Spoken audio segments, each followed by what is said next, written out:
नमस्कार, मी डॉक्टर मच्छिंद्र बांगर महाराष्ट्रातील हवामान परिस्थिती संदर्भात ताजा अंदाज देणार आहे.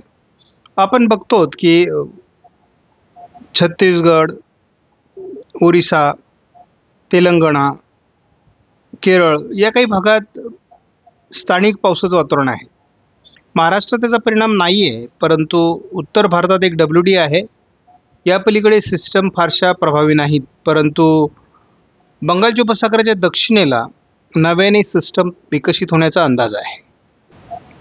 जेव्हा आपण महाराष्ट्राच्या उपग्रही छायाचित्राचं निरीक्षण करतो, तेव्हा आपण इतर राज्यांबरोबर महाराष्ट्रामध्ये खास करून चंद्रपूर, यवतमाळ, नांदेड, हिंगोली, परभणी, बीड, लातूर, धाराशिव आणि सोलापूरच्या काही भागात आपल्याला हलकीशी ढगाळ परिस्थिती दिसते. पावसाचं तसं अनुकूल वातावरण नाही.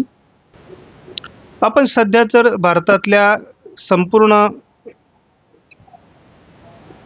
मेघगर्जनेसह विजांच्या कडकडाटाने पडणाऱ्या पावसाचा अंदाज घेतला तर पूर्व भारत, उत्तर भारत, ओरिसा, छत्तीसगड, तेलंगणा, कर्नाटक, थोडंफार केरळ आणि तामिळनाडूमध्ये पावसाचं अनुकूल वातावरण आहे. मात्र महाराष्ट्रामध्ये सध्या निरभ्र अशा प्रकारचं वातावरण आहे. महाराष्ट्रातील उष्णतेची लाट कायम असून 42च्याही पुढे, काही विभागात 43 तर काही विभागात 43.5 पर्यंत तापमान पोहोचलं आहे. त्यामुळे नागरिकांनी काळजी घ्या. थोडं मराठवाड्यामध्ये उद्या तापमान कमी होईल. विदर्भात थोडं वातावरण राहणार आहे. मात्र पुन्हा 22 तारखेला किंवा 23, 24, 25, 26, 27, 28 आणि अगदी 29 तारखेपर्यंत थोडा वातावरण मराठवाड्यामध्ये 29 पासून कमी व्हायला सुरुवात होईल. कारण हे उष्णतेची लाट विदर्भात मात्र सातत्याने 10 दिवस आपल्याला बघायला मिळणार आहे. त्यामुळे विदर्भकरांनी फार काळजी घेण्याची गरज आहे. कारण तापमान हे आज नागपूरला 44°C पोहोचलेलं आहे. त्यामुळे काळजी घ्या. भारताच्या या भागात जी वाऱ्यांची स्थिती दिसते ती तीव्र वाऱ्यांची स्थिती आहे आणि कोरडे वारे असल्यामुळे या ठिकाणी उष्णतेचा प्रभाव वाढलेला आहे. त्यामुळे या ठिकाणी आपल्याला कुठल्याही प्रकारचं पावसाळी वातावरण सध्या दिसत नाही. ही उष्णता किंवा वेगवान कोरडे वारे महाराष्ट्रातील अनेक भागात 20 तारखेलाही असणार आहेत.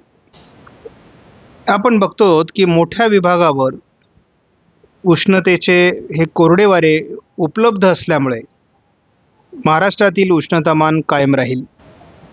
पुढे पुढे वाऱ्यांची तीव्रता जरी कमी होत असली तरी महाराष्ट्रात बऱ्याच विभागात पुढे काही काळ ही उष्णतेची लाट कायम राहणार आहे आणि याचा विदर्भामध्ये सर्वाधिक काळ प्रभाव राहण्याची शक्यता आहे. पावसाच्या बाबतीत 20 तारखेला देखील तसं महाराष्ट्रात काही फारसं पावसाळी वातावरण तयार होईल असा अंदाज नाही आहे. जवळपास 22 तारखेपर्यंत अशी कुठलीही परिस्थिती नाही. जवळपास 29 तारखेपर्यंत महाराष्ट्रात कुठल्याही प्रकारचं फारसं वातावरण दाखवण्यात आलेलं नाही आहे. परंतु पश्चिम महाराष्ट्र, विदर्भ असं वातावरण 29 नंतर सुरू होऊ शकतं असा अंदाज आहे. आपण ECMWF मॉडेलमध्ये बघतो उत्तर भारतामध्ये हलकासा WD, पूर्व भारतामध्ये WDचा प्रभाव आहे. बंगालच्या उपसागराच्या किनारपट्टीबरोबरच कर्नाटक आणि केरळमध्ये पावसाळी परिस्थिती आहे. मात्र मध्य प्रदेश, छत्तीसगड, महाराष्ट्र, गुजरात, राजस्थान, अगदी उत्तर प्रदेश या भागात मात्र पावसाची उघडीप आहे. 21ला पावसात जोर कमी होईल. 22 तारखेला थोडं कोल्हापूर आणि सिंधुदुर्गच्या भागात हलक्या पावसाची शक्यता आहे. 23 तारखेला थोडं वातावरण या विभागात राहू शकतं. 24 तारखेपासून 29 तारखेपर्यंत तसं भारतात फारसं प्रभावी वातावरण नाही. मात्र 29 तारखेपासून एकूणच वातावरणात मोठे बदल होणार आहे.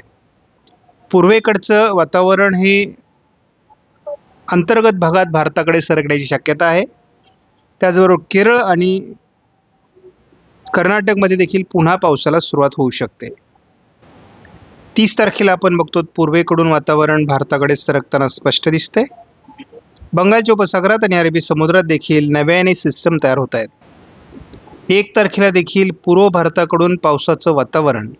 उत्तर प्रदेश, छत्तीसगड, ओरिसा, झारखंड, तेलंगणा, आंध्र प्रदेश, केरळ, कर्नाटक या बहुतांश राज्यांमध्ये पावसाळी परिस्थिती निर्माण होणार आहे. अगदी विदर्भापर्यंत जवळपास 2 तारखेपर्यंत हे वातावरण असणार आहे आणि ते पण जोरदार अशा पद्धतीने आपल्याला छत्तीसगड, झारखंड, ओरिसा, पश्चिम बंगाल या राज्यांमध्ये पावसाचा प्रभाव दिसणार आहे. 3 आणि 4 तारखेला मात्र वातावरणात बदल असा आहे की नव्याने WD सक्रिय होईल उत्तर भारतामध्ये. त्यामुळे राजस्थानमध्ये, दिल्ली, पंजाब, हरियाणामध्ये पावसाळी परिस्थिती निर्माण होईल आणि या WDमुळे जे पूर्व भारताकडून वातावरण सरकत होतं त्याचा प्रभाव कमी होईल. आपण 3 तारखेपर्यंत महाराष्ट्राचा विचार करताना मात्र सांगली, कोल्हापूर, साताऱ्याच्या काही भागात पावसाचा अंदाज मात्र कायम आहे. प्राथमिक अंदाजानुसार सातारा, सांगली, कोल्हापूर, रत्नागिरी, सिंधुदुर्गच्या पूर्व भागामध्ये 22 तारखेपासून पावसाची शक्यता आहे. सोलापूर, लातूर, धाराशिव, पुणे विभागातही हलक्या शिडकव्याची शक्यता आहे. हलक्या स्वरूपात हे वातावरण या विभागात 23 तारखेला असेल. थोडं याच विभागात हे वातावरण 24लाही असण्याची शक्यता आहे. 25 पासून मात्र याचा प्रभाव थोडा कर्नाटकाकडे सरकणार आहे. 29 आणि 30 तारखेच्या दरम्यान थोडं महाराष्ट्रात ढगाळ परिस्थिती वाढू शकते. यावर्षी उन्हाळ्या पावसाचा फारसा प्रभाव मध्य भारतावर आणि खास करून महाराष्ट्रावर जाणवला नाही. त्यामुळे सूर्यप्रकाशाचा कालावधी वाढलेला आहे आणि खास पावसाळ्यामध्ये ढगफुटींचा प्रभाव बऱ्याच विभागात वाढू शकतो असा प्राथमिक निष्कर्ष निघतो आहे. त्यामुळे कमी काळात जास्त पाऊस होण्याच्या घटना यावर्षीच्या पावसाळ्यात महाराष्ट्रात आणि देशात घडण्याची शक्यता अधिक असेल. आपणास व्हिडिओमधील माहिती महत्त्वपूर्ण वाटल्यास लाईक करा, शेअर करा, चॅनलला सबस्क्राईब करा. धन्यवाद. जय हिंद, जय महाराष्ट्र, जय बळीराजा.